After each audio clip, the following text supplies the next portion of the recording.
நான் வந்து லோயர் பர்த்ல படுத்திருக்கேன். அந்த மிடில் பர்த் பர்சன் வாஷ்ரூம் போறதுக்காக இறங்கிட்டாரு. ஸோ நான் தூங்கிட்டு இருந்தேன். எனக்கு தெரியல, அவர் இறங்குனதால எனக்கு தெரியாது. நான் தூங்கிட்டு இருந்தேன். அந்த பர்சன் இறங்கினாரு. இறங்கி நான் கண் முழிக்கும் போது எனக்கு எனக்கு தலையில வந்து அடிச்சு அந்த பர்த் வந்து கீழே விழுந்து தலையை அடிச்ச உடனே நான் கத்திட்டு எந்திரிச்சேன். எந்திரிக்கும் போது நான் பார்க்கும்போது அந்த பர்சன் அங்க நின்றுட்டு இருந்தாரு. அந்த நின்று அப்படியே டக்குன்னு அப்பதான் வந்து பிடிக்க ஓடி வந்தாரு. எனக்கு அப்ப தலையில அடிபட்டு நான் பாக்குறேன். அப்பதான் அவர் சொல்றது, இந்த மாதிரி நான் இறங்கினேன். இறங்கி 2 செகண்ட்ல அப்படி விழுந்துருச்சுமா அப்படின்னாரு. நடந்தது ஒரு 1:15 AM இன்சிடென்ட் நடந்தது மொரப்பூர் ஸ்டேஷனுக்கு முன்னாடி.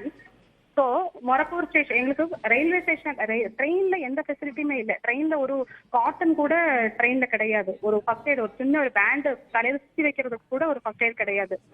மொரப்பூர் ஸ்டேஷன்ல வருது, நெக்ஸ்ட் ஸ்டேஷன் மொரப்பூர் வருது, நீங்க வேணா அங்க இறங்கிக்கங்க, நீங்க பாத்துக்கங்க அப்படின்னு சொன்னாங்க. அப்ப என்னோட ஹஸ்பண்ட் கேட்டாரு, பாத்துக்கங்கன்னா என்னங்க, ஏதாவது ஃபர்ஸ்ட் எய்ட் அரேஞ்ச் பண்ணிருக்கீங்களா, ஆம்புலன்ஸ் எதுவும் அரேஞ்ச் பண்ணிருக்கா அப்படின்னு கேட்கும்போது, இல்ல மொரப்பூர் ஸ்டேஷன் சின்ன ஸ்டேஷன், எங்களுக்கு அதை அரேஞ்ச் பண்ண முடியாது, உங்களுக்கு ஃபர்ஸ்ட் எய்ட் வேணும் அப்படின்னா சேலம் ஸ்டேஷன்ல தான் பண்ண முடியும் அப்படின்னு சொன்னாங்க. அதனாலதான் நாங்க இறங்கலையே தவிர, ஏன்னா நாங்க மிட் நைட்ல எங்க போக முடியும், ஒரு சின்ன பையனையும் வச்சுக்கிட்டு மொரப்பூர் ஸ்டேஷன் நீங்க இறங்குங்க அப்படின்னு சொன்னா நாங்க இறங்கி எங்கன்னு தலையில அடிபட்டு இருக்கும் போது எங்கன்னு போக முடியும்.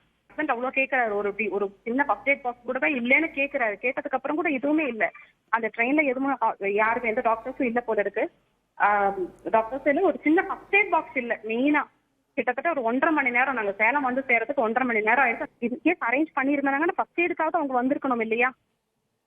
நான் சிம்பிளா கேட்கறது என்னன்னா, இப்போ சப்போஸ் அவங்க சொல்றபடி அவங்க மொரப்பூர் ஸ்டேஷன் அரேஞ்ச் பண்ணியிருந்தாங்கன்னா அவங்க மொரப்பூர் ஸ்டேஷன்ல ஏறி எனக்கு ஒரு ஃபர்ஸ்ட் எய்டாவது அவங்க கொடுத்துருக்கணும் இல்ல? அது ஏன் பண்ணல? சேலம் வந்து இறங்கின உடனே ஒரு ஃபர்ஸ்ட் எய்ட் ஒரு பர்சன் இருந்தாங்க, தலையில பேண்ட் மட்டும் கட்டி கொடுத்தாங்க.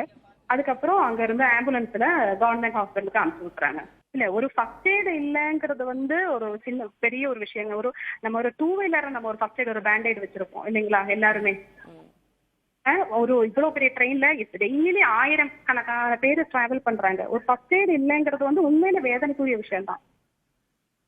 ஒரு பேசிக் ஃபெசிலிட்டி, அந்த பேசிக் ஃபெசிலிட்டி கவர்மெண்டால ப்ரொவைட் பண்ண முடியலைங்களா? இப்ப இதே வந்து ஒரு பெரிய காயமோ இல்ல ஒரு சின்ன குழந்தைக்கோ ஆயிருந்தா யோசிச்சு பாருங்க. ஒண்ணும் இல்லை, என் ஹஸ்பண்டுக்கு சுகர் இருக்கு, அவரு தான் இப்ப படுத்துருக்கு, அவருக்கு அடிபட்டு இருந்தா யோசிச்சு பாருங்க.